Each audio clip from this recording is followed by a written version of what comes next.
जंगल में एक बहुत बड़ा और मोटा हाथी रहता था। उसका नाम मोती था।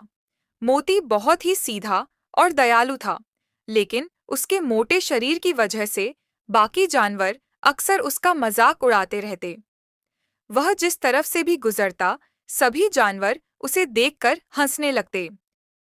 बंदर उसकी टांग खींचते हुए बोला। अरे देखो देखो, चलता हुआ पहाड़ आ रहा है। तभी गिलहरी भी पेड़ से उतरकर नीचे आ गई और हंसने लगी। फिर बोली, देखो देखो, मोटू आ रहा है। अगर इसे दौड़ना पड़े तो धरती ही हिल जाएगी। सबसे ज्यादा बदतमीज लोमड़ी थी। वह हमेशा उससे चिढ़ती थी। वह बोली, ओ मोटू, तू जंगल का सबसे आलसी जानवर है। तू किसी काम का नहीं है, ना काम का ना काज का, दुश्मन अनाज का। चल जा यहाँ से, मोटू कहीं का। मोती हाथी इन तानों को सुनकर चुप रहता। उसका दिल दुखता, लेकिन वह कभी किसी से झगड़ा नहीं करता था। खरगोश को वह हाथी बहुत अच्छा लगा। वह उसके पास आया और बोला, मोती भाई, आप इन लोगों की बातों का बुरा मत मानना।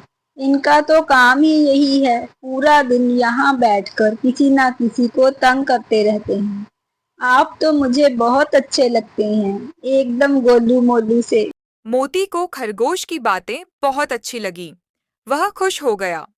जल्दी ही दोनों की दोस्ती हो गई। वह दोनों कितनी देर वहां बैठकर बातें करते रहे। वाह मोती भाई वाह, आज तो आपके ऊपर सवारी करके मजा आ गया। सच में आप बहुत अच्छे हैं। शाम को जब मोती घर गया तो बड़ा खुश था। माँ उसे देखकर बोली, अरे वाह, आज तो मेरा बेटा बड़ा खुश है। क्या हुआ, कोई खजाना मिल गया है क्या? हाँ माँ, आज मैं बहुत खुश हूँ। मुझे एक बहुत अच्छा दोस्त मिल गया है। फिर मोती ने सुबह हुई सारी बातें अपनी माँ को बताई।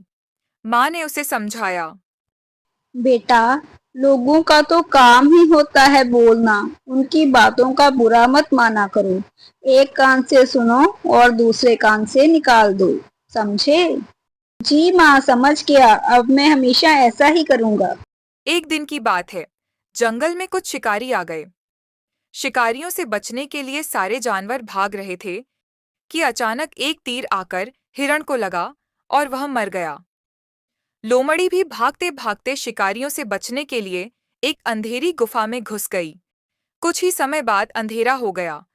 लोमड़ी इतना डरी हुई थी कि उसने रात वहीं रुकने का सोचा।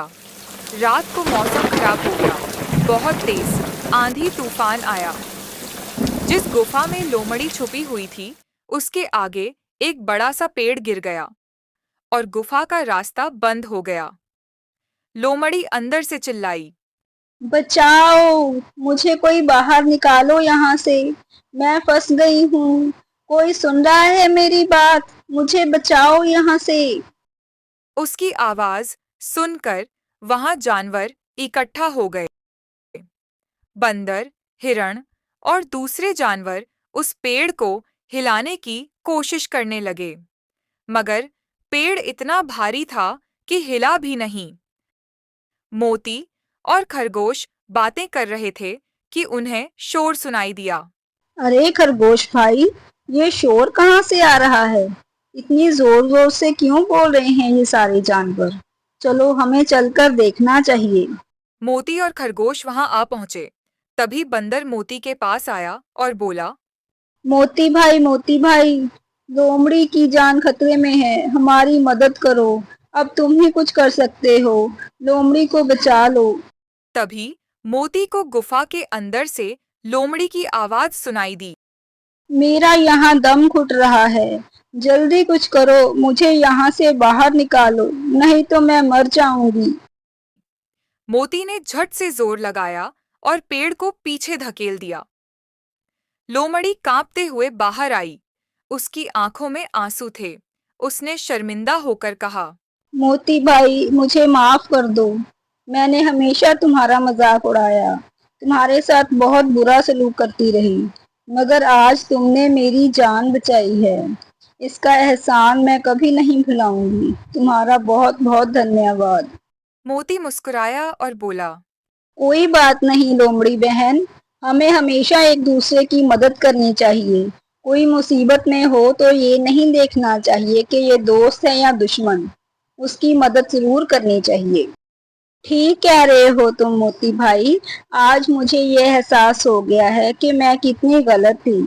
आज के बाद मैं ऐसी गलती कभी नहीं करूंगी। खरगोश बोला। मोती भाई तो हीरा है हीरा, इसकी कदर किया करो। सभी ने मोती का धन्यवाद किया और खुशी से नाचने लगे। उस दिन से सारे जानवर समझ गए कि किसी के शरीर पर हंसना ठीक नहीं। शरीर की बनावट तो भगवान की देन है। असली पहचान तो अच्छे दिल से होती है। किसी का मजाक उसके शरीर या रूप रंग देखकर नहीं उड़ाना चाहिए। असली सुंदरता, दयालुता और मदद करने के स्वभाव में होती है। कहानी अच्छी लगी तो लाइक शेयर करके एक प्यारा सा कमेंट जरूर करें और चैनल को सब्सक्राइब करना ना भूलें। Thank you.